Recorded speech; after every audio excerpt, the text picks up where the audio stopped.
ভালোবেসেছি এমন একজনকে যে কখনো আমাকে জোর করে বলেনি যে আমার তোমাকেই লাগবে। আসসালামু আলাইকুম, যে যেখান থেকে দেখতেছেন ভালো আছেন সুস্থ আছেন। আমিও আলহামদুলিল্লাহ ভালো আছি সুস্থ আছি। মাঝে মাঝে অনেকটা অভিমান নিয়েও একলা ছিলাম, তবে সে অভিমান ভাঙানোর চেষ্টা করে। আমি দূরে গিয়েও দেখছি সে কখনো আমাকে কাছে টানার চেষ্টা করে। নিজের জীবনের চেয়েও বেশি ভালোবেসেছি তাকে, কিন্তু সে কখনো আমার ভালোবাসা বোঝার চেষ্টা করে। আমি সব দেখেছি, তবে তার চোখে আমাকে হারানোর ভয় দেখিনি। তো যাই হোক, আমার কথা বাদই দিলাম।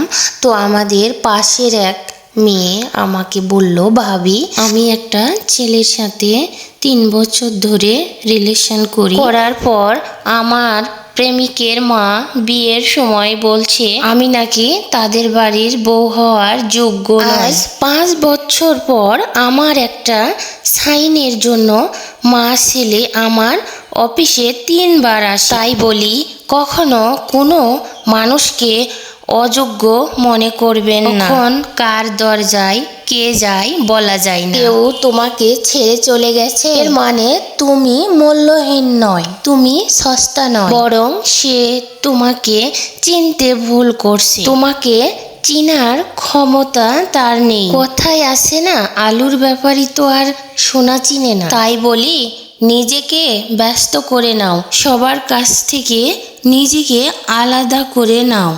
মনে করো তুমি কাউকে চিনো না, দেখবে অর্ধেক অশান্তি কমে গেছে। কিছু কষ্ট এমনই হয় খুলে বলার মতো নয়, কিছু কষ্ট এমনই হয় নীরবে সহ্য করতে হয়, কিছু কষ্ট এমনই হয় চোখের জল লুকিয়ে সবার সামনে হাসতে হয়। কাউকে কাঁদানো যতটা সহজ, তাকে ফিরে পাওয়া ঠিক ততটাই কঠিন। কেননা একটা সময় সে আপনার জন্য কাঁদবেও না এবং আপনার জীবনে ফিরেও আসবে না। তাই কাউকে কাঁদানোর আগে ভাবতে হবে আপনি কি ঠিক করছেন না ভুল করছেন। 1000 বার রাগ হোক, 1000 বার অভিমান হোক, তবুও সব শেষে বলবো একটাই কথা, তুমি একান্তই আমার তোমাকে ছাড়া চলবে না।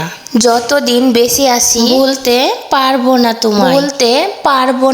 তোমার নাম। তোমার ওই মায়াবী মুখটা, তোমার সাথে কাটানো সময়গুলো আর তোমার স্মৃতিগুলো কখনোই ভুলতে পারবো না। তো বন্ধুরা, আমার কথাগুলো যদি ভালো লাগে তো সবাই একটু শেয়ার ফলো করবেন। আল্লাহ হাফেজ।